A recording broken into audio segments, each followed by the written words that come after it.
reading into that. Also, I spend a lot of time on creative activities, and I think we either create or we consume.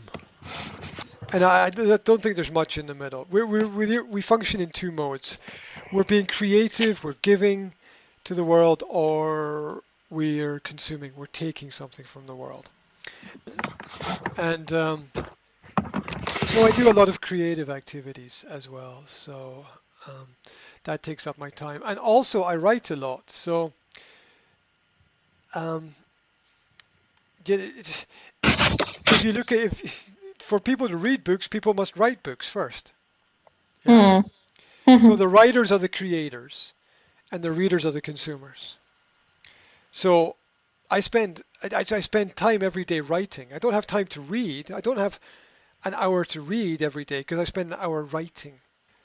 To be honest, you can argue that writing is a higher level of reading because you are thinking carefully, or you should be, about communicating a message, a specific message to people.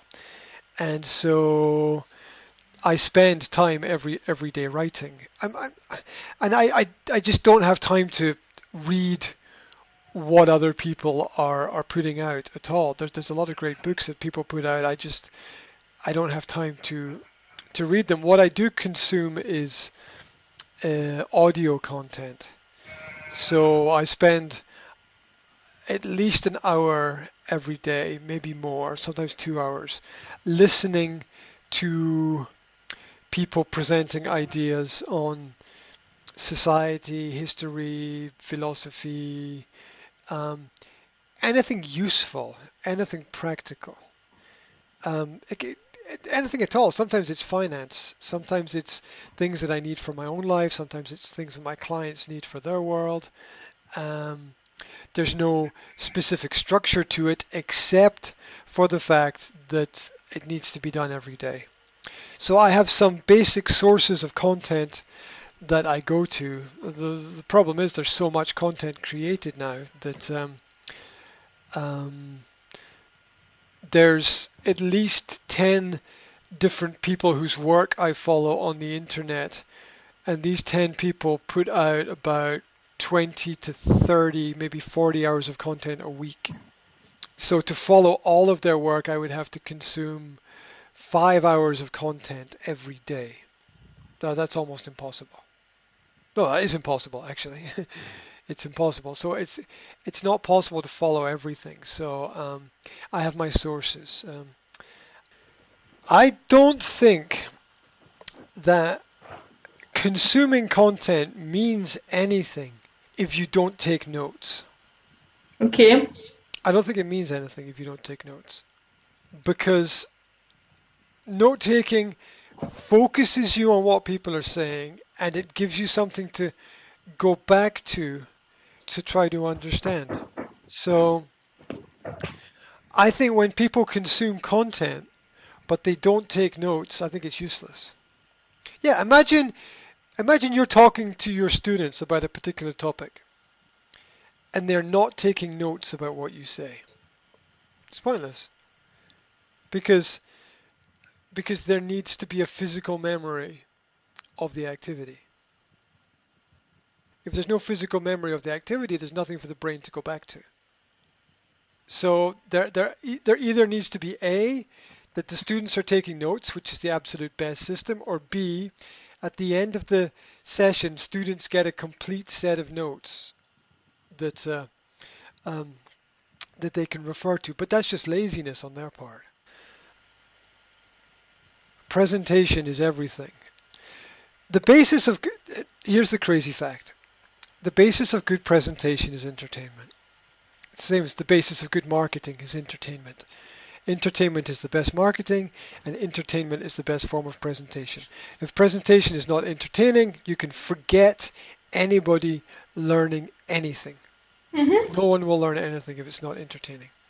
So that's why people get turned off subjects when the teacher might know everything about the subject, but if you can't entertain the students and engage their minds about how fascinating the subject is, then the teacher will be unsuccessful. So the there's no point you knowing everything if you can't communicate everything to people. And you have to communicate everything to people in a simple way that they will understand. I recommend that the teacher teach through leading by example. And this means that if we want the students to take notes, we ourselves must take notes. Yeah, and there are lots of studies that show that you need to engage with information, sometimes 3 times, sometimes 5 times, usually 8 times is the number that I've seen, before it stays within your mind. So hearing or watching something once is pointless.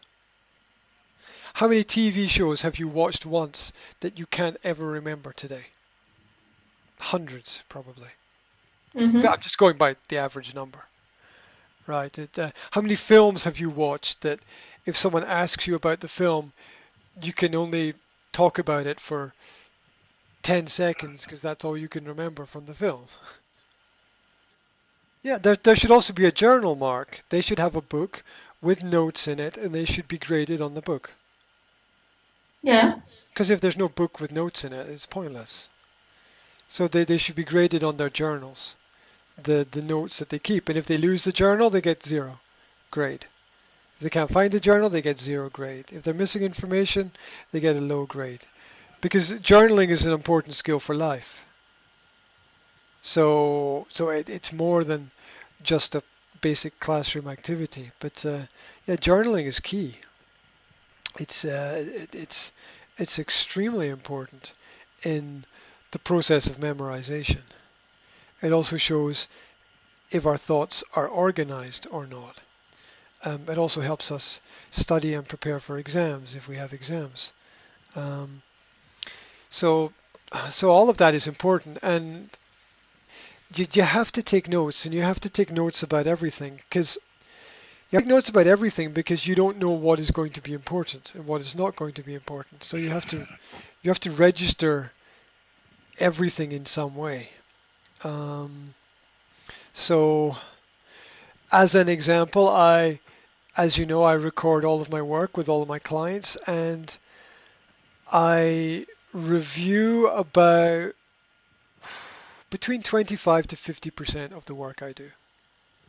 So this means after a session with a client, at some point in the next week, I will listen to part of that session again to self-assess my own development and to see if I'm happy with my own presentation skills. And sometimes I am, and sometimes I'm not. So it's necessary. Ordered notes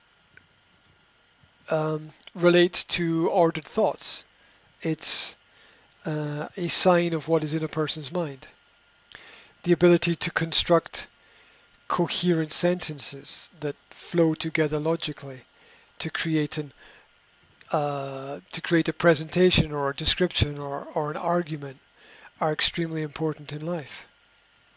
So it's a skill that is disappearing in a lot of elements of Western society, where if you look at media articles in the past, they were much longer and much more in depth and had much more language. Now, especially on the internet you get sentence, space, sentence, space, sentence, space. People can't read paragraphs anymore. There's so much digital media that it's almost impossible. And recently I was discussing with a friend of mine that the bad spelling. Now, my spelling is bad. This is probably why it registers with me, right? My spelling is bad, and I consider the whole language confusing, especially English, where the ance and the ence at the end of words sound exactly the same. And the fact that you've got a different spoken language from a written language actually means English is a dual language. English is not one language, it's 2 languages. Because the spoken language is different from the written language. It's different. The spoken language is is a phonetic language, and the written language is a script language. They're different. So you actually have to learn two languages when you learn English.